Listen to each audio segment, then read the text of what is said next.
नमस्कार, मी समाधान माणसे लोकमतमध्ये आपलं स्वागत आहे.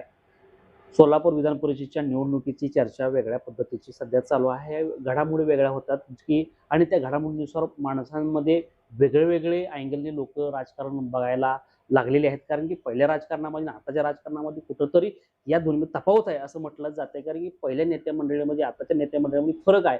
त्याच्याच अनुषंगाने आपण जे वरिष्ठ पत्रकार आहेत, पंढरी वार्ताचे संपादक राजकुमार शहापूरकर सर यांच्याशी आपण त्या संदर्भात गप्पा किंवा त्या संदर्भातला अभ्यास काय आहे किंवा कशा पद्धतीचं निवडणुका होत्या, आताच्या निवडणुका आणि मागं जी गेलेल्या 2-3 टर्मच्या निवडणुका कशा आहेत, ते आपण त्यांच्याशी गप्पा मारू. त्याच्या सखोल चर्चा करण्यासाठी त्यांच्यासोबत आलेलो आहे.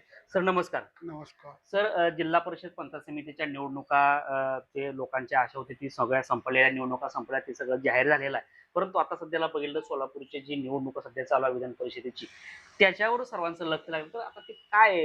कसं वाटतंय तुम्हाला त्याच्याबद्दल? मुळातच ही जिल्हा परिषदेची निवडणूक ही सोलापूर जिल्ह्याच्या राजकारणामध्ये एक वेगळी निवडणूक ठरते अशा कारणाने मला म्हणावंसं वाटतं, हं, की सोलापूर जिल्ह्याचं जर राजकारण जर बघितलं तर 1960च्या दशकापासून आतापर्यंत या जिल्ह्याच्या राजकारणामध्ये जी जी स्थित्यंतर घडत आली, हं, त्यात सर्वात मोठं स्थित्यंतर जर घडलं या जिल्ह्यामध्ये तर ते मागील 2016 हं, ते 2026 या कालावधीत घडल्याचं दिसून येतं. या कालावधीमध्ये जिल्ह्याच्या राजकारणात कलाटणी देणाऱ्या खूप मोठ्या घटना घडल्या. हं, खरं तर पूर्वी सोलापूर जिल्ह्याचं राजकारण हे सोलापूर जिल्ह्यातील प्रत्येक तालुक्यातील जे जे स्थानिक नेते होते त्या नेत्याचं त्या तालुक्यावर वर्चस्व असायचं.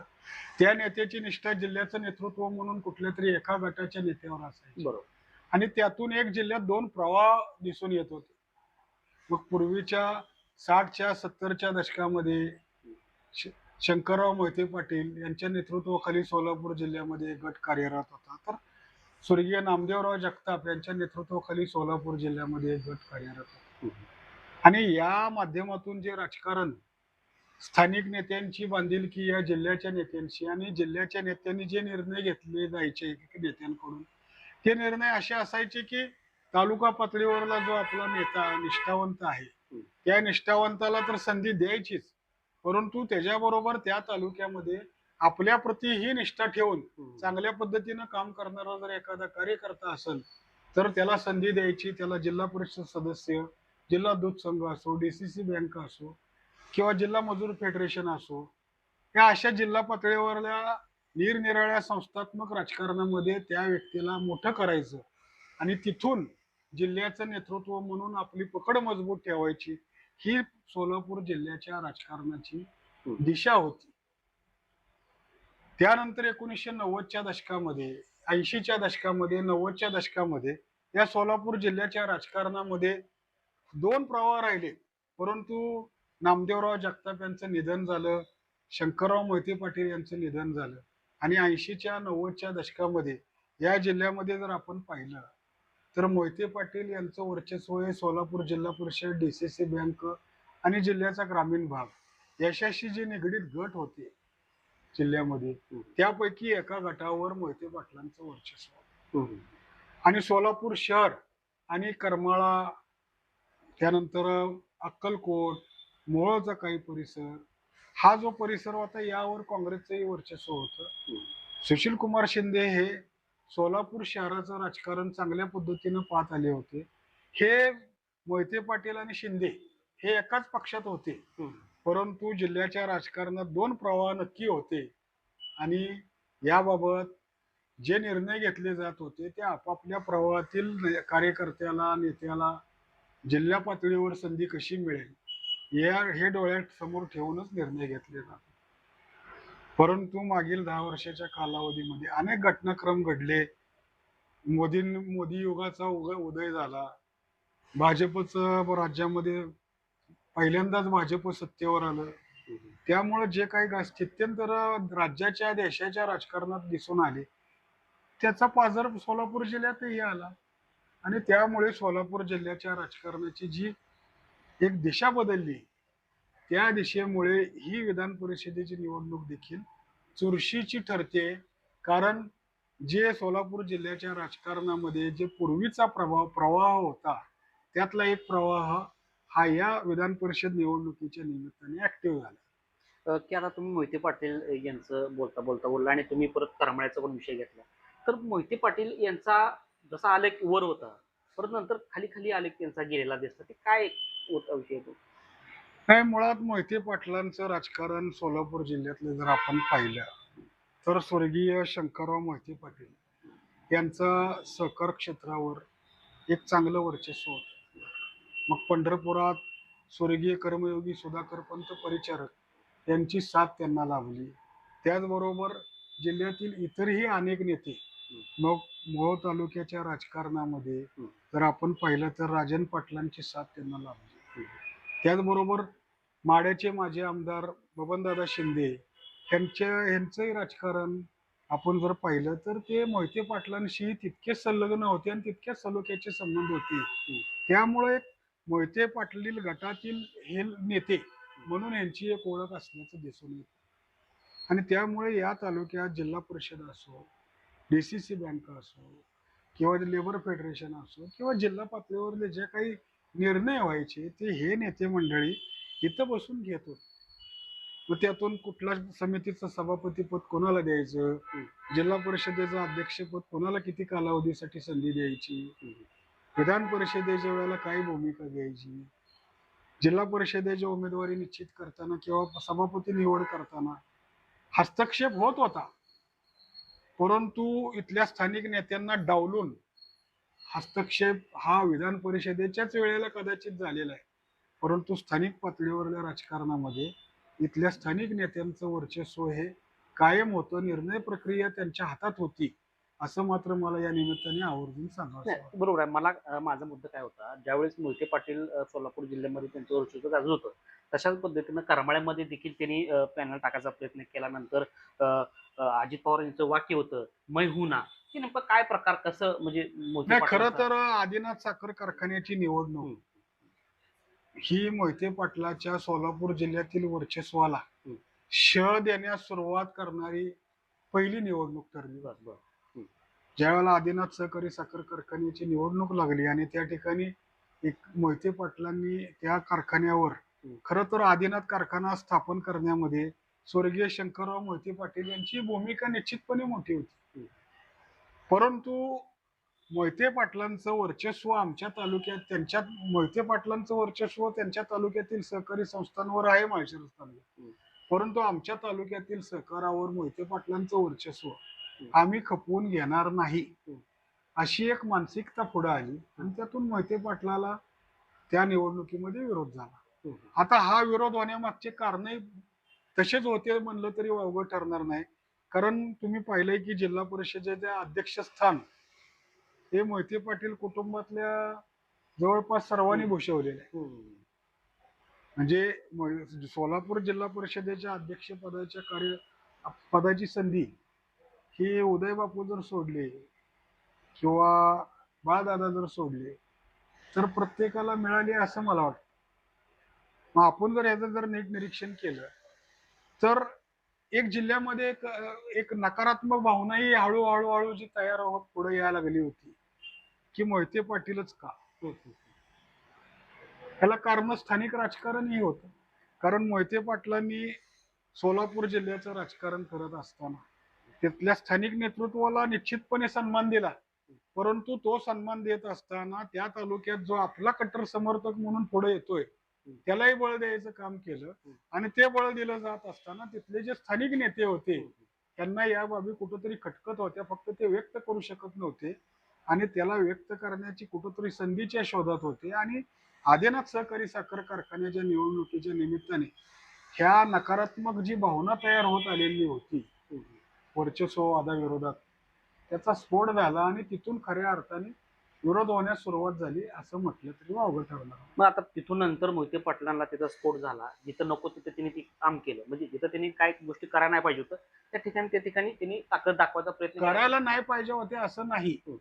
आदिनाथ सहकारी साखर कारखान्याची जी स्थापना होती त्याच्यासाठी ज्या स्थापनेपूर्वीच्या ज्या हालचाली झालेल्या होत्या, पाठपुरावा झालेला, त्यात शंकरराव मोहिते पाटलांचाही सहभाग होता. त्यामुळे त्यांनी त्या ठिकाणी हस्तक्षेप करायचा प्रयत्न केला, परंतु तो अमान्य केला गेला. लोकांचा विरोध होता हा. त्या ठिकाणी. आणि राजकारणामध्ये एखादा पराभव हा तुमच्यावरच्या नकारात्मक भावनेमुळे निर्माण झालेला एखादा पराभव हा तुमच्या संपूर्ण साम्राज्याला आव्हान देण्यासाठी एखादी ठिणगी ठरू शकते, आणि ती घटना तिथून घडायला सुरुवात झाली. असं म्हटलं तर वावगं ठरणार. शिंदेचे आणि मोहिते पाटलांचे पण चांगले संबंध होते. शिंदेचं वर्चस्व होतं सोलापूर जिल्ह्यावरती, पण परत मोहिते पाटलांचं कसं काय वर्चस्व वाढत गेलं? नाही, सुरुवातीच्या काळामध्ये जर आपण बघितलं तर नामदेवराव जगताप आणि शंकरराव मोहिते पाटील यांचं सोलापूर जिल्ह्याच्या राजकारणात दोन प्रवाहातून वर्चस्व होतं. नामदेवराव जगताप हे स्वर्गीय माजी मुख्यमंत्री यशवंतराव चव्हाण यांच्याशी त्यांची म्हणजे मोठी निष्ठा होती. तर शंकरराव मोहिते पाटील हा स्वर्गीय माजी मुख्यमंत्री वसंतदादा पाटील यांच्या प्रती अतिशय त्यांचे जिव्हाळ्याचे संबंध असल्यामुळे सोलापूर जिल्ह्याच्या राजकारणात वसंतदादा पाटील आणि स्वर्गीय यशवंतराव चव्हाण यांचा जो एक मानणारा वर्ग होता तो या दोन प्रवाहात विभागाला गेला असं म्हटलं तरी वावगं ठरणार नाही. आणि आपण जर बघितलं तर ज्या वेळेला करमाळ्याची जागा, राखीव जागा, पोटनिवडणूक लागली त्यावेळेला नामदेवराव जगतापांनी यशवंतराव चव्हाण यांनी दिलेला आदेश मान्य करत सुशीलकुमार शिंदे यांना करमाळ्याच्या निवडणुकीत सहकार्य केलं. ते तिथून विजयी झाले आणि एक पोलीस उपनिरीक्षक असलेले सुशीलकुमार शिंदे यांच्या राजकारणाची थेट आमदार म्हणून पायाभरणी करमाळ्यातून झाली. आणि नामदेवराव जगतापांनी तो चमत्कार घडवून आणण्यात मोठं कसब दाखवलं. त्यामुळं या जिल्ह्याच्या राजकारणामध्ये ग्रामीण भागातील नेत्यांचा प्रभाव हा खूप मोठा राहिलेला आहे. आणि तुम्ही जे म्हणता सुशीलकुमार शिंदे काँग्रेसमधून आमदार झाले, परंतु जिल्ह्याच्या राजकारणामध्ये पुढे मोहिते पाटील आणि सुशीलकुमार शिंदे हे एकाच पक्षात, एकाच मंत्रिमंडळात अनेक वर्ष होते. त्यांच्यामध्ये राजकीय प्रवाहातून जिल्ह्यात विरोध होता, पण तो स्थानिक पातळीवरल्या नेत्यांमध्ये होता. पण या दोन नेत्यांमध्ये अतिशय म्हणजे टोकाचा विरोध हा फारसा कुठं दिसून आला नाही, ही बाब आपण मान्य केली. आणि त्यामुळे घडलं काय की या जिल्ह्याच्या राजकारणामध्ये पूर्वीचा जो नामदेवराव जगताप समर्थक गट होता त्याच्यामध्ये आपल्या पंढरपूरचे विठ्ठल सहकारी साखर कारखान्याचे संस्थापक चेअरमन कर्मवीर औदुंबर अण्णा पाटील हे नामदेवराव जगताप गटातील एक नेते म्हणून ओळखले जातात. नामदेव जिल्हाध्यक्ष होते औदुंबर अण्णा पाटील. त्यामुळे या जिल्ह्याच्या राजकारणामध्ये मोहिते पाटील हा गट त्यांच्या प्रभाव क्षेत्राखालील नेत्यांना बळ देत होता. तसं दुसऱ्या गटातील नेतृत्व उरलं नाही. औदुंबर अण्णा जरी जिल्हाध्यक्ष होते तरी जसं स्वर्गीय नामदेवराव जगताप यांच्या काळामध्ये जिल्ह्याच्या राजकारणामध्ये एक बळ दिलं जात होतं, तसं बळ देण्यासाठी वर यशवंतराव चव्हाण बी उरले नाहीत आणि खाली नामदेवराव जगताप बी उरले नाहीत. आणि शरद पवार हे जरी यशवंतराव चव्हाण गटाचे एक त्या काळातले उदयोन्मुख नेते म्हणून ओळखले जात आले, तरी शरद पवार हे चालत्या घोड्यावर थाप मारत आल्यामुळं कधी कुणाला जवळ करतील आणि कुणाला लांब ठेवतील ह्याच्या बाबत कोणच कुठली ग्वाही देऊ शकत नव्हतं. त्यामुळे या जिल्ह्याच्या राजकारणामध्ये मोहिते पाटील गट प्रबळ होत गेला आणि विरोधकांचा जो गट होता तो हळूहळू जिल्ह्यातला जो प्रवाह आहे तो संपुष्टात आला आणि तालुका पातळीवर जे ते गट आपलं वर्चस्व राखून राहिले. बरोबर आहे. पण आता आपण वसंत नाना यांच्याकडे वळतोय आपण. वसंतनाना देशमुख आणि मोहिते पाटलांचं काय संबंध आहेत नेमके, काय यांच्या दोघांमध्ये? खूप मोठी निष्ठा आहे यात.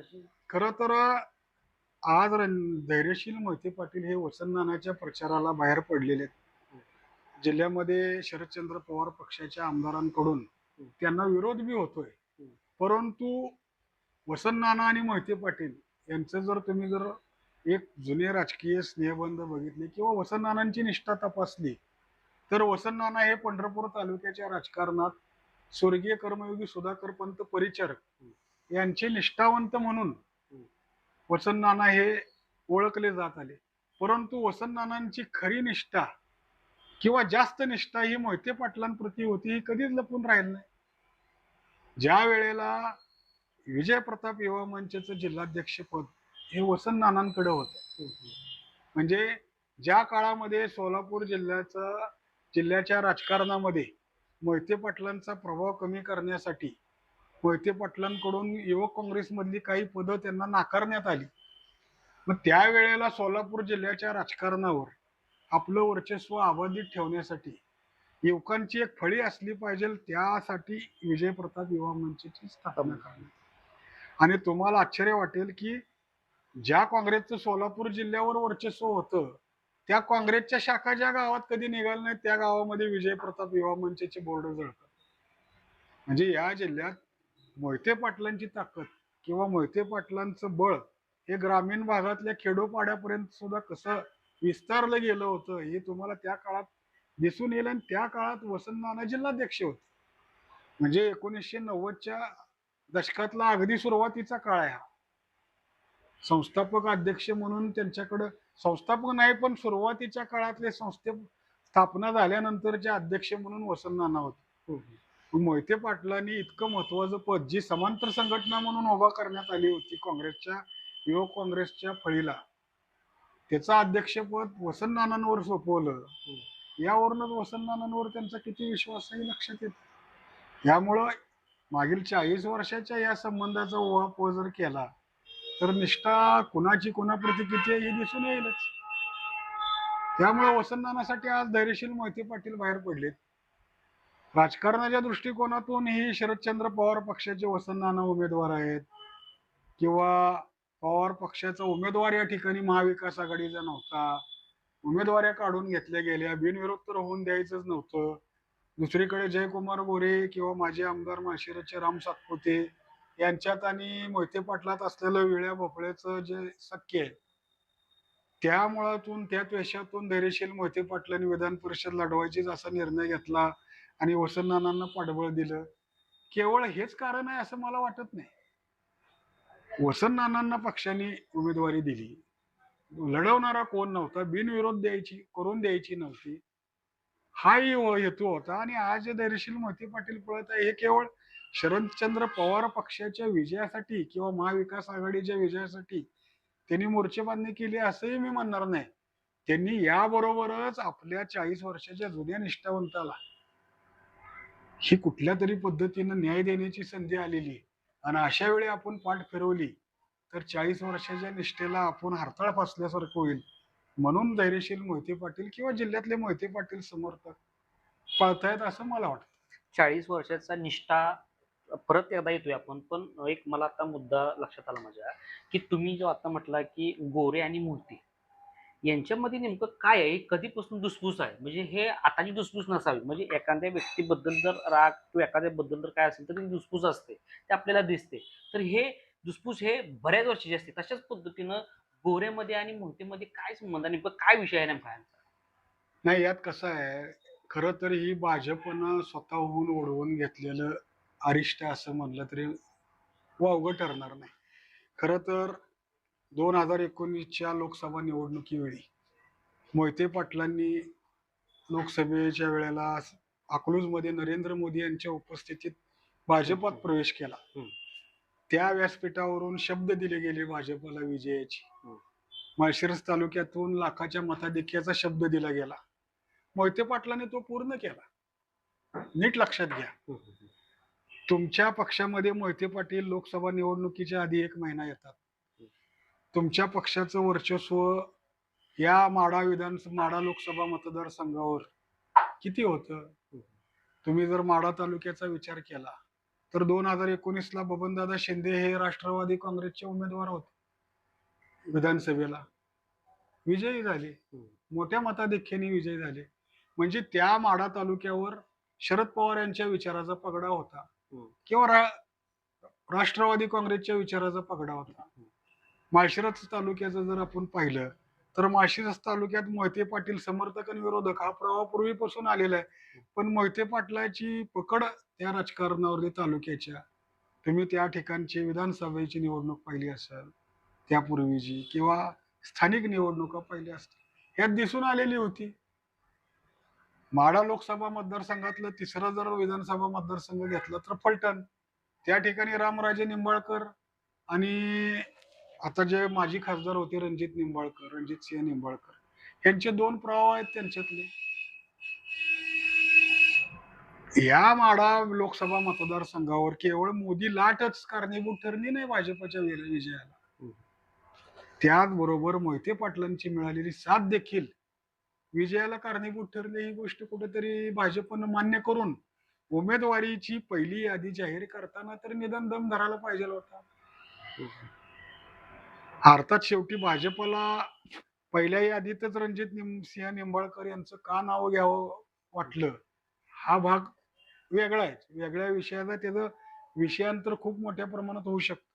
परंतु मोहिते पाटलांनी नाही जसं दिलेल्या शब्दाप्रमाणे लाखाचं लीड दिलं, तसंच त्यांनी एक शब्द घेतलेल्याचं म्हटलं जातंय की 2024 ची लोकसभेची उमेदवारी आम्हाला मिळावी. ही त्यांची मागणी होती. ज्या वेळेला टेंभुर्णीला पक्षाचे वरिष्ठ निरीक्षक बैठकीसाठी आले होते, त्या ठिकाणी मोहिते पाटील बैठकीला आले होते. उमेदवारीच्या मुलाखती म्हणा, इच्छुकांच्या किंवा बैठक म्हणा, मोहिते पाटील तोपर्यंत तुमच्या सोबत होते. पण तुम्ही पहिल्याच यादीमध्ये ज्या वेळेला नाव जाहीर केलं, त्यावेळेला मोहिते पाटलांना अ का ब ठरवायची वेळ आली.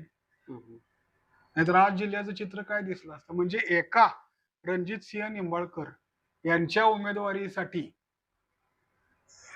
आज जिल्ह्याचं चित्र बदललं गेलं. माढा लोकसभा मतदारसंघात फलटण तालुक्याचा जर विचार केला तर रामराजे निंबाळकर आणि रणजित सिंह निंबाळकर यांचंही विळ्या भोपळ्याचं सख्य आहे. प्रचंड एकमेकाबद्दल द्वेष असलेले हे राजकारण त्या तालुक्यात चालतं. आणि रणजित सिंह निंबाळकर आणि जयकुमार गोरे यांचा भाजपमधला प्रवेश आणि त्यासाठी रणजित सिंह निंबाळकर यांनी महत्वाची भूमिका बजावलेली. आणि रणजित सिंह निंबाळकर आणि जयकुमार गोरे यांच्या अतिशय मित्रत्वाचे राजकीय मैत्री आणि वैयक्तिक मैत्री हे दोन्ही संबंध. आणि केवळ जयकुमार गोरे हे रणजित सिंह निंबाळकर यांचे खास मित्र आहेत म्हणून रामराजे निंबाळकर यांच्याकडून जयकुमार गोरेंवर प्रचंड टीका केलेली जात होती वेळोवेळी. आणि मुळात त्या मतदारसंघातून आपल्या बंधूला विधानसभेच्या मैदानात उतरवण्याचं नियोजन देखील रामराजे निंबाळकरांकडून त्या काळामध्ये सुरू होत. मग आज रणजित सिंह निंबाळकर यांचा झालेला पराभव, त्या पराभवावेळी लोकसभा निवडणुकीवेळी मोहिते पाटलांनी केलेली टीका आणि यातून जो निर्माण झालेला एक राजकीय हाडवैर आहे. मग ते हाडवैर राम सातपुते आणि मोहिते पाटील, रणजित सिंह निंबाळकर आणि मोहिते पाटील आणि त्या अनुषंगाने यांच्यासोबत असलेले म्हणून जयकुमार गोरे आणि मोहिते पाटील असं एक सर्कल पूर्ण झालेलं आहे त्या राजकारणाच्या हाडवैराचं. आणि मग त्यातूनच आपण बघितलं की नगरपालिका निवडणूक असो किंवा माळशिरस तालुका पंचायत समिती किंवा जिल्हा परिषदेची निवडणूक असो, दहशतमुक्ती अकलूजचा नारा घेऊन निवडणूक लढवली गेली जयकुमार गोरे आणि राम सातपुते यांकडून. आज अकलूज दहशतमुक्तीचा नारा देत असताना अकलूजचं जे वर्णन केलं जात होतं तिथल्या दहशतीचं माध्यमातून किंवा काही बाईट्स मधून किंवा काही ग्राउंड रिपोर्ट्स मधून हे माळशिरसकरांना अकलूजकरांना रुचलं नाही ना. कारण अकलूज हे मोठं व्यापारी केंद्र आहे, मोठमोठे हॉस्पिटल्स आहेत आणि त्याचा परिणाम उलटा झाला. म्हणजे मोहिते पाटलांना शह देण्यासाठी दहशतमुक्त अकलूजचा नारा आणि अकलूज मध्ये प्रचंड दहशत असल्याचं जे निर्माण केलेलं चित्र आहे ते अकलूजची व्यावसायिक हानी करणारं ठरणार आहे. यामुळे एक झालेली नकारात्मक भावना, याचा परिणाम त्या नगरपालिका निवडणुकीत दिसला. पुढे जिल्हा परिषद पंचायत समिती निवडणुकीमध्ये हा स्लोगन काहीसा थोडा बदल होऊन पुढे आणला गेला, पण त्यालाही फारसं यश आलं नाही. याचा विचार करून मला वाटतं की जे राजकारण सध्या चाललेलं आहे त्याच्यामध्ये मोहिते पाटलांनी ठरवलं की आता आर्यापार. जर जयकुमार गोरे असतील म्हणत असतील की बिनविरोधसाठी प्रयत्न करू, तर मग पक्षाची आणि महाविकास आघाडीची बूज राखण्यासाठी आणि आपला जुना निष्ठावंत मैदानात उतरलाय त्याला बळ देण्यासाठी म्हणून मोहिते पाटलांनी ही जोरदार फिल्डिंग लावण्यास सुरुवात केलेली. बरं, आता तुम्ही म्हटल्याप्रमाणे की 40 वर्षाची निष्ठा, पण 40 वर्षाची निष्ठा बघत असताना आता इकडं मोहिते पाटील काम करतायत, पण पलीकडे बघितलं तर म्हणजे पंढरपूर मंगळवेढ्याच्या निवडणुकामध्ये बघितलं तर अनिल सावंत यांचा जास्त प्रभाव नव्हता, कारण की नवखे उमेदवार होते, तरी देखील त्यांना उमेदवारी देण्यात आली वगैरे. त्याच्याकडे तुम्ही कसं बघताय वगैरे? पण आता बघायला गेलं तर एकीकडे अनिल सावंतला उमेदवारी दिली जाते, नानांना उमेदवारी दिली जात नाहीये. नानांसाठी दादा परत उतरणार का? कारण की दोन्ही बाजूनी खिळी होते का? असं काय वाटतंय का असं मला? नाही, यामध्ये कसं आहे की मुळात विधानसभा निवडणुकीवेळी हं. ह्या मतदारसंघात स्वतः शरद पवार यांनी ज्यावेळेला भारत नानांचं निधन झालं होतं आणि शरद पवार हे सातवनपूर भेटीवर आले होते. स्वतः शरद पवारांनी म्हटलं होतं की इथं फक्त बालके चालतोय. हो. मग हे शरद पवारांना माहिती होतं की आपल्याकडून म्हणजे विरोधकांना बालके मात देतीलच असं नाही, पण बालके हा आपल्याकडून चालतोय असंच त्यांना सुचवायचं होतं. फक्त बालके चालतोय. म्हणजे ज्या प्रवाहाची निवडणूक शरद पवार ज्या प्रवाहातून लढवत आलेले आहेत, उमेदवार देत आलेले आहेत, त्या प्रवाहाची जी एक मांडणी त्यांनी अप्रोक्षपणे त्यातून केली की इथं फक्त बालके चालतात. मग तरी पण मग हे माहिती असताना विधानसभेच्या वेळेला अनिल सावंत यांची उमेदवारीची पुढे आली. अनिल सावंत यांना राष्ट्रवादी काँग्रेस शरदचंद्र पवार पक्षाकडून उमेदवारी मिळाली. त्यावेळेला मोहिते पाटील हे सोलापूर जिल्ह्यातील धुरंधर ठरू शकले असते. का तर त्यांना पक्षाची निष्ठा किंवा पक्षाचा उमेदवार म्हणून पवार साहेबांनी उमेदवारी दिली अनिल सावंत यांना. परंतु मोहिते पाटलांना जर खऱ्या अर्थाने एक या जिल्ह्यामध्ये बूज राखण्याची असती, तर त्यांनी निश्चितपणे लक्षात घेऊन की या निवडणुकीमध्ये या पंढरपूर मंगळवेढा मतदारसंघावर शरद पवार यांची जादू 2015च्या निवडणुकीत 3,500 मताची होती. कारण त्यावेळेलाही शरद पवार यांच्या पक्षाचा उमेदवार सी.पी. बागल यांच्या रूपाने मैदानात उतरलेला होता. हं. हे सगळे अनुभव पूर्वीचे लक्षात घेत त्यांनी निर्णय घेणं अपेक्षित होते की पक्षाकडे विनंती करून एकच उमेदवार राहू द्या. आज भगीरथ बालके त्यांच्या सोबत दिसले असते विधान परिषदेचे सगळे बरोबर. आमदार म्हणून. आज त्यांच्या पक्षाचे आमदार त्यांच्या सोबत नाहीत. हे जे चित्र निर्माण झालेलं आहे, याला मोहिते पाटील हे तितकेच कारणीभूत आहेत. आज वसंत नाना हे पंढरपूर भले जिल्ह्याच्या राजकारणात, विधान परिषदेच्या राजकारणात वसंत नानांची भूमिका तितकीशी प्रभावी राहिली नाही. पण पंढरपूर मंगळवेढ्याचा आमदार ठरवताना जे काही आपण कालच्या जिल्हा परिषद निवडणुकीत बघितलं किंवा पंचायत समिती निवडणुकीत आपण बघितलं, ह्या पंढरपूर मंगळवेढ्याचा आमदार ठरवताना वसंत नानाचा जो काही 2-3 हजार मताचा त्या गटात काश्या गट किंवा आजूबाजूचा परिसर हा जो गट्टा आहे मतांचा, हा विधानसभेच्या कुठल्या आमदाराला नको इच्छुकाला. बरोबर. उद्या चुरशीचीच लढत होत आलेली आहे. आतापर्यंत कुठली लढत अशी बिगर चुरशीची झालेली. मग चुरशीच्या लढतीमध्ये वसंत नानाच्या मताचा गट्टा कोणाला नको आहे? परिचारकांना नको आहे, अवतड्यांना नको आहे की बालकेंना नको आहे की अनिल सावंतांना नको आहे. त्यामुळे वसंत नानांचा उघड विचार जरी कोण करत नसलं तरी अंतर्गत करत असणार आहेत, निदान आपल्या या 2 तालुक्यात, एवढं मला निश्चितपणे वाटतं. मोहिते बरेच तालुक्यातले किंवा जिल्ह्यातले जे नेते मंडळी आहेत, त्यांची सुरुवात मोहिते पाटलापासून झालेली आहे आणि ते आता सर्व ते सर्व भाजपमध्ये आहेत. त्याची कुठेतरी निष्ठा किंवा त्याची कुठेतरी काहीतरी म्हणून आतून काय होतंय का? असं वाटतंय का तुम्हाला? नाही, आता या निवडणुकीमध्ये जरी गुप्त मतदान असलं तरी या निवडणुकीमध्ये एक जर तुम्ही लक्षात घेतलं तर जे राजकारण आहे ते पूर्वीसारखं राहिलेलं नाही. जे राजकारणात दबावतंत्राचा जो काही प्रकार घडतोय, दबावतंत्र हे केवळ दहशतीच्या मार्गानेच अवलंबलं जातं असं नाही. तुमची कामं नाकारणं, तुमच्या कामांना निधी नाकारणं, तुमच्या अनेक महत्त्वपूर्ण योजना स्थगित करणं, थांबवणं, त्याचा निधी रोखणं किंवा तुमच्या कुठल्या काही सहकारी संस्था आहेत किंवा काय आहेत, त्याच्या चौकशा लावणं, अशा अनेक प्रकारचे आता दबावतंत्राचा उपयोग होताना दिसून येतो राजकारणात. त्यामुळं आपण चुकून जरी बंडखोरी केली किंवा आपण चुकून जरी गुप्त मतदान जरी असलं, तरी आपण चुकून जरी वेगळा काही निर्णय घेतला आणि कदाचित संशयाची सुई केव्हा तरी कुठेतरी कुणामुळे तरी आपल्यावर आली, तर ती बालंटच ठरणार अशी भीती बाळगणे इतकी आता मानसिकता राजकीय नेत्यांची सुद्धा झालेली आहे. पूर्वी गुप्त मतदान सर्वसामान्य जनताही करत होती, आता नेतेही करतात. पण त्या गुप्त मतदानामागची जी काही सगळी जी काही मानसिकता आहे, म्हणजे आपलं बोट ज्यावेळेला मतदानाला पुढे जातं त्यावेळेला ते बोट फक्त जात नाही, मेंदूतून आदेश बी त्याला सुटलेला असतो की कोणाच्या पुढे एक आकडा किंवा दोन आकडा लिहायचा.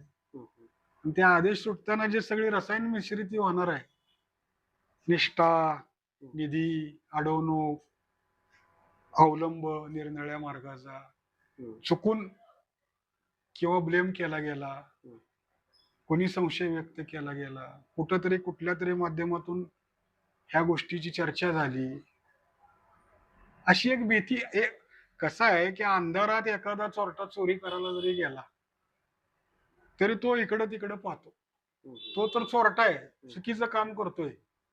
पण आता राजकारण देखील अशी परिस्थिती झाली आहे की खरं तर भयमुक्त अकलूज हा जो नारा होता नगरपालिका निवडणुकीचा, तर ही भयमुक्त वातावरण राजकारणात बी निर्माण करायची गरज झालेली आहे असं मला वाटतं.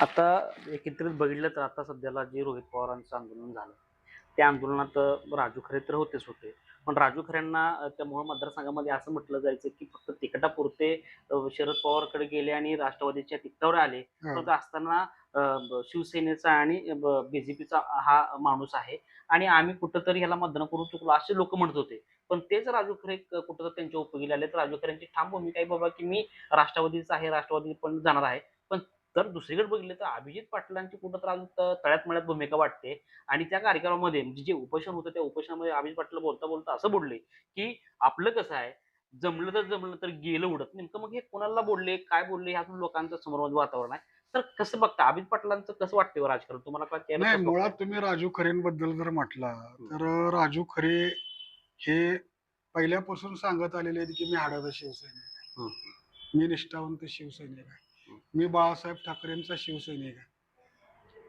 आता राजकारणात जर बघितलं तर जो हाडाचा शिवसैनिक आहे आणि बाळासाहेबाचा शिवसैनिक आहे ते शरद पवार यांच्यावर निष्ठावंत असू शकतो असं तुम्हाला वाटतं का? नाही. परंतु राजकारणामध्ये अनेक विचारांची झूल पांघरत पुढे जावं लागतं. आज मोहोळ तालुक्याची जर परिस्थिती बघितली म्हणजे मोहोळ विधानसभा मतदारसंघाची, तर राजन पाटील भाजपत आलेले आहेत, यशवंत माने हे भाजपचे पुढचे उमेदवार आहेत. तो मतदारसंघ जो आहे तो राजन पाटील म्हणल तोच उमेदवार आहे आणि भाजप त्यांनाच उमेदवारी देणार आहे, उघड आहे. त्या मतदारसंघात उद्याची निवडणूक, पुढच्या निवडणुका लढताना सोबत कोण असणार? राष्ट्रवादी काँग्रेस ज्यात उमेश पाटील आहेत तो सध्या महायुतीत आहे, शिवसेना शिंदे गट महायुती सोबत आहे. भविष्यात एकनाथ शिंदे स्वतंत्र लढतील का न लढतील हा भविष्यातला प्रश्न आहे. परंतु मोहोळ तालुक्याने लोकसभा निवडणुकीमध्ये 63,000 मोहोळ विधानसभा मतदारसंघाने एवढं लीड प्रणिती शिंदेना दिलेलं आहे काँग्रेसच्या, आणि विधानसभेला 30,000 इतकं लीड राष्ट्रवादी शरदचंद्र पवार पक्षाच्या राजू खरेंना दिलेलं आहे. एकीकडे राजन पाटील, उमेश पाटील, यशवंत माने हे सगळे महायुतीच्या प्रचारात असताना लोकसभा निवडणुकीला ही चमत्कार घडला त्या तालुक्यात. म्हणजे त्या तालुक्यावर असलेला पुरोगामी विचाराचा जो काही थोडाफार प्रभाव दिसतो, तो प्रभाव जर आपल्या पाठीशी वळवायचा असेल किंवा कायम ठेवायचा असेल तर शरद पवार हा ब्रँड आपल्याला सोबत ठेवावाच लागणार आहे, याची राजू खरेंना कल्पना आहे. उद्या राजू खरेंना माहिती आहे की या तालुक्यामध्ये मोहोळ विधानसभा मतदारसंघामध्ये शरद पवार हेच नाव त्यांना उपयोगाला पडणार. दुसरं त्यांच्यापाशी जे काही कुठल्या राजकीय पक्षाच्या हातात ते बांधिलकी मानत होते अशी चर्चा आहे एकनाथ शिंदे साहेबांशी. यांची मदत किती होऊ शकणार आहे जर महायुतीतनं निवडणूक घडली? त्यामुळे हे सगळं, आणि रोहित पवार हे पुढचा आयकॉन आहेत राष्ट्रवादी शरदचंद्र पवार पक्ष. मग ह्या पक्षाच्या भविष्यातील मोठ्या नेत्याचं पाठबळ या उपोषणाच्या ठिकाणी पाठिंबा देऊन, तुम्ही बघितलं उपोषण सुटेपर्यंत राजू खरे हल्ले नाही. त्यांचा शेतकऱ्यांबद्दलची आपुलकी होतीच, कर्जमाफीची त्यांची मागणी तितकीच प्रकर्षानं महत्वाची आहे, त्याचबरोबर भविष्याचा वेध बी राजू खरेंनी घेतलाय असं म्हटलं तरी वावगं ठरणार. एकीकडे बघितलं तर तुम्ही म्हणता की राष्ट्रवादी चा अजेंडा पुढं व्यवस्थित असू शकतो कारण सगळी नेते मंडळी म्हणजे एखाद्या वर्गामध्ये एखाद्या नवीन ऍडमिशन मुलाचा असेल आणि ऍडमिशन घेतल्यानंतर त्या वर्गामध्ये त्याला गेल्यानंतर समजत नाही की कोण सर आहे किंवा कोण प्राध्यापक आहे त्याला काय माहित नाही तशा प्रकारे जी सगळी लोक बीजेपी मध्ये गेले तसा प्रकार झालेला आहे परंतु अभिजित पाटील बघायला गेलं तर एकीकडे राष्ट्रवादीचा उमेदवार उभा आहे परंतु त्यांचं कुठं समर्थन करताना किंवा त्यांच्याला भेटताना कुठं दिसत नाहीये परंतु जे बीजेपीच्या मीटिंग आहे ते बीजेपीचं काय गोष्टी आहेत वगैरे त्याच्यामध्ये त्यांचे पेज असेल त्याच्यावर त्यांचे फोटो दिसतात त्यांच्या मीटिंगला सातत्याने दिसतात वगैरे परंतु अभिजित पाटील कुठं राष्ट्रवादीची भूमिका दिसत नाही आणि दुसरीकडे बघितलं तर माड्यामध्ये वेगळी परिस्थिती त्यांना नौका कोणीतरी माणूस पाहिजे तशाच पद्धतीनं मोहिते पाटलाची एकीकडे भूमिका खरी ठरली म्हणावं लागेल म्हणजे इकडे माड्यामध्ये अभिजित पाटलांना त्यांनी उमेदवारी दिली दुसरीकडे इकडे कुठं गणित त्यांचं हुकलं किंवा त्यांचं काय मास्टर नाही, माड्याची उमेदवारी मुळात अभिजित पाटलांना जी मिळाली ती मोहिते पाटलांमुळे मिळाली हीच मला अमान्य आहे. खरं जर तुम्ही बघितलं तर अभिजित पाटलांचा राजकीय पटलावरला उदय हा 6 महिन्यात झालेला आहे. ज्या वेळेला स्वर्गीय भारतनाना भालकेंचं निधन झालं त्याच्यापूर्वीही अभिजित पाटील संघटनांच्या माध्यमातून किंवा कुठल्या तरी निवडणुकीमध्ये सक्रिय दिसून येत होते. परंतु जो त्यांचा एक आक्रमक चेहरा किंवा एक अशा पद्धतीचे उपक्रम राबवणारा राजकीय भूमिका अग्रेसिव्हली पुढे घेऊन येणारा चेहरा म्हणून जे ते उदयाला येऊ लागले 2020 पासून आणि त्यातून त्यांनी मग त्यांचं कौशल्य त्यांची बांधणी त्यांचं सोशल मीडिया ऍक्टिव्हिटीज त्यांचं जे काही नियोजन आहे या नियोजनाचा प्रभाव त्यामुळे त्यांचं नेतृत्व वेगाने विकसित होत गेलं आणि या वेळेला एखादं नेतृत्व वेगानं पुढे येत जातं त्यावेळेला त्या नेतृत्वाबद्दलच्या ज्या नकारात्मक मानसिकता आहे त्याही तितक्या वेगाने पुढे येत जातात. म्हणजे एखादा जर नौखा माणूस राजकारणामध्ये चमकू लागला तर काल आलेला म्हणून त्याच्याकडे बघणारे देखील मोठ्या प्रमाणात असतात. परंतु एखादा काल आलेला आहे एखादा चमत्कार करू शकतो राजकारणात हे जे अनेक उदाहरणे यापूर्वी घडलेले जयप्रकाश नारायण तुम्ही जर बघितलं तर जयप्रकाश नारायण यांनी स्वातंत्र्य सेनानी होते जयप्रकाश नारायण आणि जयप्रकाश नारायण यांनी 1967 ला ज्यावेळेला काँग्रेसमध्ये मतभेद वाढीला लागले सक्रिय राजकारण सोडून दिलं होतं. पण ज्यावेळेला इंदिरा गांधींचा पक्षातील ज्या काही घडामोडी घडताना दिसून यायला लागल्या आणि एक प्रकारे हुकुमशाहीच्या ह्याच्याकडे देश वाटचाल करतोय अशी एक जनभावना निर्माण व्हायला लागली त्यावेळेला जयप्रकाश नारायण रस्त्यावर उतरले आणि इंदिरा गांधींना प्रत्यक्ष पाडलं कोणी ते दुसरे चक्रनारायण होते. म्हणजे एखादी हवा तयार झाली तर त्या हवेमध्ये एखादा व्यक्ती नवागत असू द्या तो एखाद्याला चितपट करू शकतो. राजनारायण हे नाव तुम्हाला माहिती आहे म्हणजे हे सगळं आपण बघितलं पाहिजे. पण माड्यामध्ये बघायला गेलं तर शिंदेचा प्रभाव जास्त आहे शिंदेचा तळागाळापर्यंत लोकसंख्या जास्त आहे लोकांपर्यंत पोहोचतोय तरी देखील अभिजित पाटलांकडे काही वर्ग वळलेला आहे परंतु अभिजित पाटलांचं राजकारण तुम्हाला कसं वाटतं त्यांना असं राजकारण करण्याशिवाय पर्यायच नाही. तुम्ही जर बघितलं तर ज्या वेळेला अभिजित पाटलांनी पंढरपूर मंगळवेढा मतदारसंघातून तयारी सुरू केली होती विधानसभा लढवायची रोहित पवार यांनी एक प्रकारे ज्या वेळेला शरद पवार यांच्या हस्ते विठ्ठल सहकारी साखर कारखान्यावर प्रकल्पाचं भूमिपूजन होतं त्यावेळेला स्वतः रोहित दादांनी त्या ठिकाणी एक प्रकारे शरद पवार यांच्या समोर सूचक विधान केलं की या मतदारसंघातली भाकरी फिरवायची वेळ आली आणि शरद पवार यांनी एक सूचक संकेत त्याच वेळेला दिले की पंढरपूर मंगळवेढा विधानसभा मतदारसंघ अभिजित पाटील लढवते. अभिजित पाटलांना पंढरपूर मंगळवेढा संघात तयारी करणे भाग पडलं पण मंगळवेढ्यामध्ये निरनिराळे कार्यक्रम घेऊ लागले पंढरपूर तालुक्यात या 22 गावात घेऊ लागले शहरात घेऊ लागले जनसंपर्क वाढवण्यासाठी शेवटी सार्वजनिक कार्यक्रम मनोरंजनपर कार्यक्रम निरनिराळ्या महापुरुषांच्या महामानवांच्या जयंतीनिमित्त आयोजित कार्यक्रम ही पहिली पायरी समजली जाते ना की जनसंपर्क आपला अधिक विस्तीर्ण कसा होईल आपण लोकांपर्यंत कुठल्या माध्यमातून पोहोचू आणि त्यांनी त्याची सुरुवात केली आणि प्रत्यक्ष विधानसभा निवडणुकीचे वारे वाहू लागलं उमेदवारी त्यांना मिळाली कुठून? माड्यातून. ही त्यांच्यासाठी खूप मोठी गोष्ट होती. मग ही बदलती भूमिका फक्त अभिजित पाटलांचीही नाही, राजकीय परिस्थितीही त्यांच्या बाबतीत अनेक वेळा बदलत गेली. बरं. आणि त्या भूमिकेतून आता तुम्ही बघितलं की लोकसभा निवडणुकीच्या वेळेला अतिशय तावाने अभिजित पाटील भाषण करत होते. शरदचंद्र पवार पक्षाचे उमेदवार धैर्यशील मोहिते पाटील यांच्या विजयासाठी. त्या मसवडच्या सभेमध्ये तर त्यांनी त्या ठिकाणी अभयसिंह जगताप यांनी जो कार्यक्रम घेतला होता, त्या कार्यक्रमात तर अभिजित पाटलांनी केलेलं भाषण तुम्ही बघितलं तर मला वाटतं की ह्या महायुती सरकारवर भयानक आक्रमक टीका त्यांनी त्या ठिकाणी केल्याचं दिसून येईल तुम्हाला. म्हणजे इतक्या टोकाची टीका त्या मसवडच्या त्या सभेत कुणीच केली नव्हती.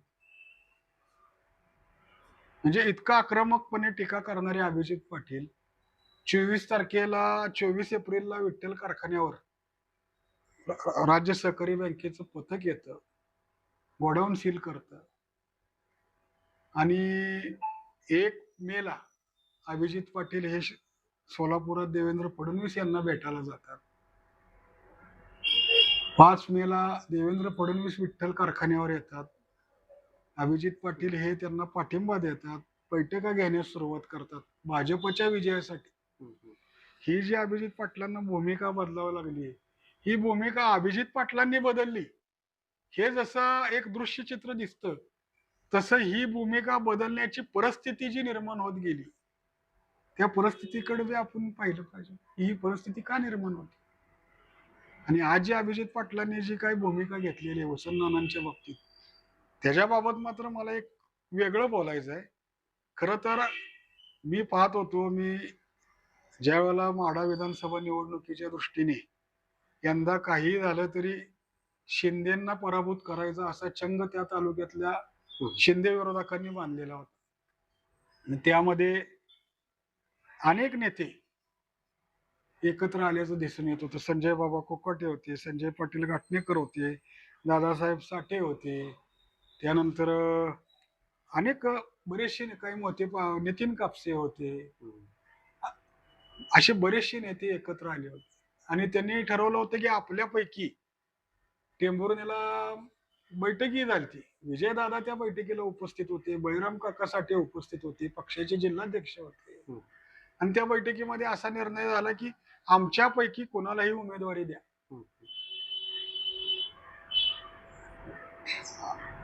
मला वाटतं त्या बैठकीला ते धनराज शिंदे देखील उपस्थित होते, रणजितसिंह शिंदेचे चुलत भाऊ.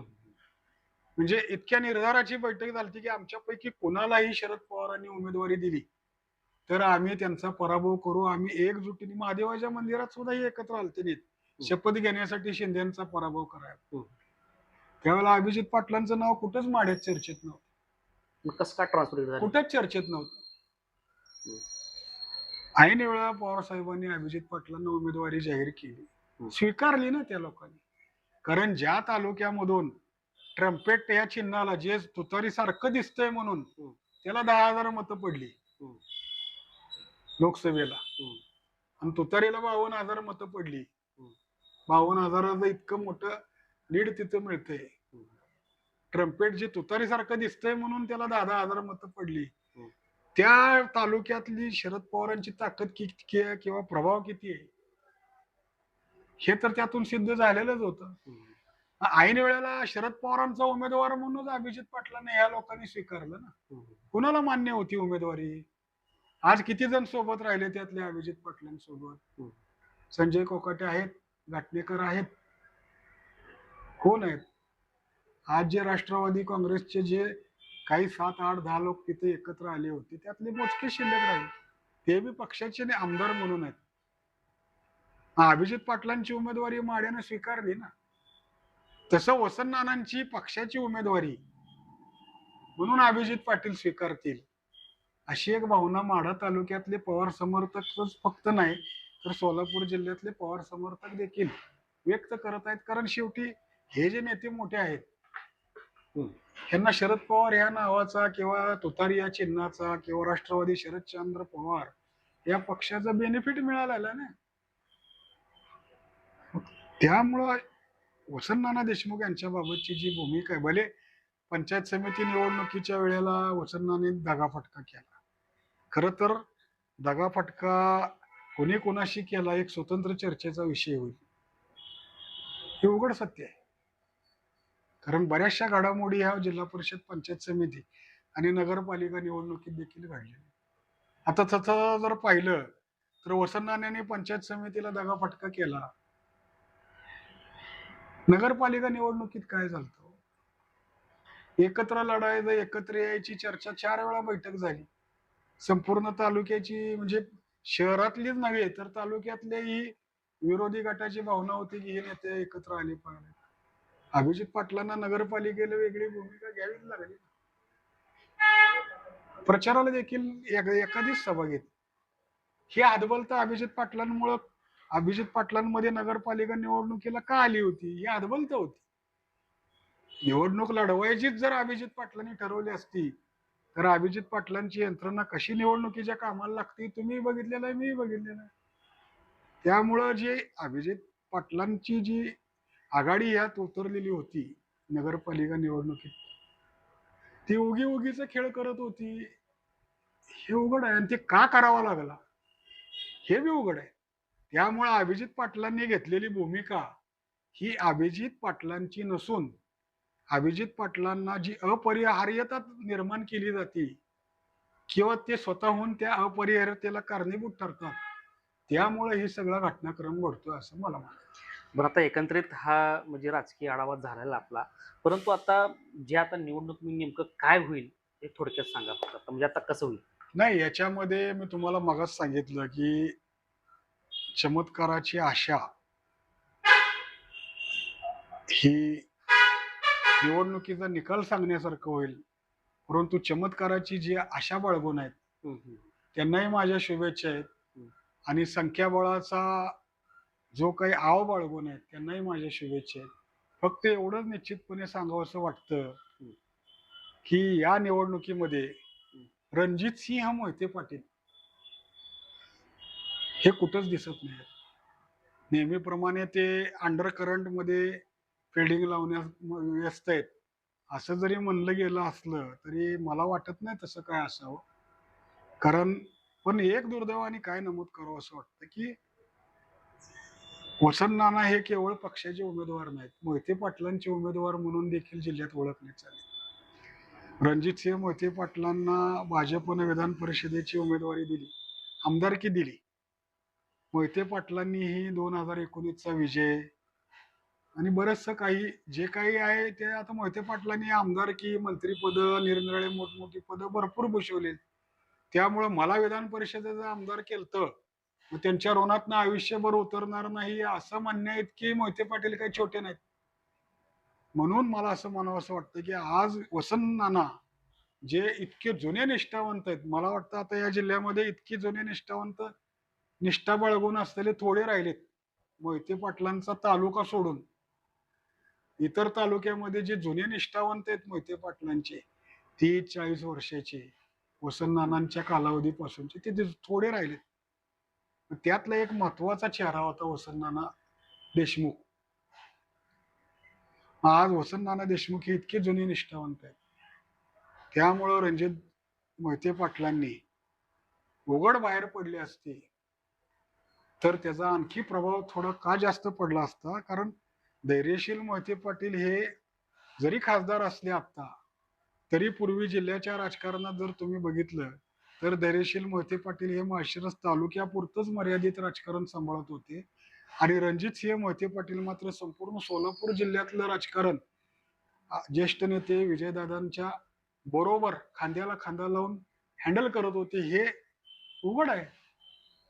मग अशा वेळेला जे जिल्ह्यामध्ये जे मोहिते पाटील गट म्हणून जे काही आज सोबत नसतील, पक्षात नसतील, सोबत नसतील, पण जे जुने ह्यांना रणजितसिंह मोहिते पाटील हे चांगल्या पद्धतीनं कन्व्हिन्स करू शकणारे नेते. मग आज देवेंद्र फडणवीस यांच्यावरल्या निष्ठेपोटी किंवा भाजपवरल्या निष्ठेपोटी 40 वर्षाच्या जुन्या निष्ठावंत असलेल्या वसंत नानांना त्यांनी वाऱ्यावर सोडलंय का अशी चर्चा होऊ लागली. म्हणजे एकीकडे जिल्ह्याने ते नेते कुठल्याही पक्षात असोत, पण मोहिते पाटील म्हणून मोहिते पाटलांवरली निष्ठा जपायची जिल्ह्यातल्या निरनिराळ्या तालुक्यातल्या नेते मंडळींनी. आणि इकडे मोहिते पाटलांनी मात्र आपापली निष्ठा सोयीप्रमाणे जपायची. हे चित्र जे दिसून येतंय ना, हे मला वाटतं मोहिते पाटलांसाठी सुद्धा चांगलं नाही. वसंतनाना देशमुख यांनाही विजयासाठी शुभेच्छा आहेत आपल्या तालुक्यातले नेते म्हणून. परंतु चमत्कार वगैरे ह्या ज्या काही गोष्टी आहेत, ह्याचा निश्चितपणे जो रिझल्ट आहे, तो तुम्हाला जो अपेक्षित आहे किंवा मला जो अपेक्षित आहे, हाच येऊ शकतो. हे गृहीतक बांधण्याइतकी सोपी परिस्थिती नाही. एकीकडे संख्याबळ, दुसरीकडे चमत्कार अशी ही लढाई आहे. एवढं मात्र मी नम्रपणे सांगू शकतो. तर 40 वर्षाची निष्ठा आणि दुसरी गोष्ट बघायला गेलं तर संख्याबळ ही नेमकं कसा पद्धतीने लढाई होते म्हणावं लागेल. कारण लढाई म्हणताच येणार नाही, कारण एकीकडल्या बाजूला कुठंतरी तराजूच आता एकीकडे जास्त वजन एकीकडे कमी आहे. पण ज्याच्याकडची लोक म्हणजे ज्या पक्षाची लोक होती त्या पक्षाला सोडून दुसऱ्याकडे ते कोणतरी समर्थन देताना दिसत आहेत. नेमके कशा पद्धतीचं हे निवडणुका होणार आहे, नेमकं निवडणुका त्यांच्या बाजूने जातील का यांच्या बाजूने जातील, हे असं संभ्रमाचं वातावरण आहे. तर येणाऱ्या काळामध्ये ते आपल्याला समजेलच की कशा पद्धतीच्या निवडणुका आहेत, मोहिते पाटलांची काय भूमिका आहे, गोऱ्यांची काय भूमिका आहे, का पक्षापेक्षा नेता मोठा आहे, हे येणाऱ्या काळामध्ये आपल्याला समजेल. आणि सगळ्या गोष्टी चुका रुस्तम चालू आहेत, त्याच्यामुळं नेमकं कुणाच्या बाजूनी काय होतंय हे बघण्याची गरज आहे. तर येणाऱ्या काळामध्ये ते आपल्याला समजेल. या ठिकाणी थांबतोय. धन्यवाद.